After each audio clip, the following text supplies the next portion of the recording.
After 3 days, we left Nusa Penida to hop over to the Gili Islands. Cost us around 400,000 rupiah each, and the journey across the channel took about 2 hours. The Gilis are a triplet of oval-shaped islands near the Lombok Regency of Indonesia. We chose to stay on Gili Trawangan since it was the largest, most developed, and most popular of the three. Aside from water activities, Gili T is known as the party island of Bali. There's a huge assortment of open bars and clubs with drink specials and dance till you drop nightlife. Hey, sucker! You'll often find some interesting graffiti art too. Okay.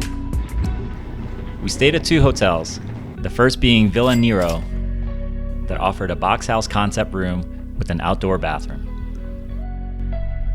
The second, and our favorite, was Jolly Resort, which was a smaller but similar setup as Nero. This is the best part of the room. Personal back scratcher. The long lap pool outside was a great addition, but the real ticket was the variety of delicious Indian fusion food served from their on-site restaurant. This place was always full on any given night, and for good reason. Their cakes are also some of the best on the island, no doubt about it. Motorized transport is prohibited on the island, so a good way of getting around is on a bicycle. It takes less than an hour to circle the whole island, and some spots can be tricky with windswept sand. The other option is to take a horse-drawn carriage, known as a sidomo. Wants the horses. At first glance, it looked innocent and charming to us, but upon looking closer, we were turned off due to the condition that some of the horses were in. Apparently, these ponies work very long hours, carrying tourists and heavy items through loud, busy streets, and suffer some critical injuries as a result. Thankfully, there are signs that horse sanctuaries are growing in numbers. Sunsets on Gili T are spectacular and worth every effort to see. Find a spot on the southwestern half of the island and enjoy.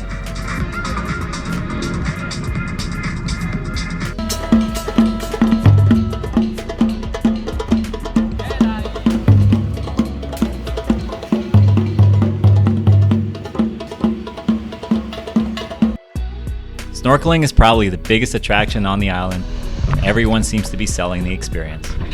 We negotiated about 125,000 rupiah for a 4-hour session on a glass-bottom boat. This will take you around all the islands and into the amazing crystal clear water. The first stop is near a man-made underwater sculpture, which was built to help grow coral and also represent the circle of life.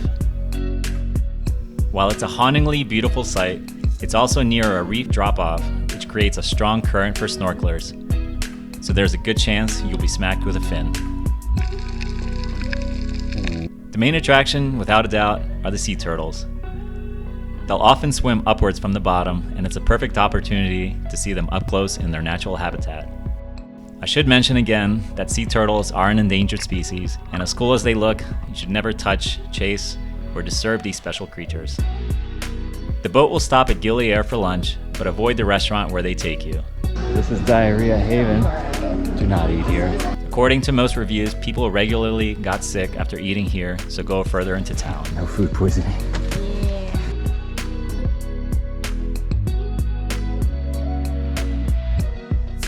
Turtles all day.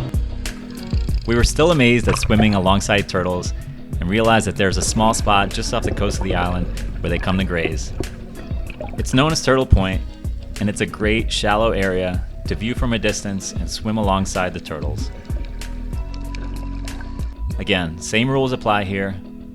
Don't grab or yank turtles. Too many tourists do this, and it's a terrible habit.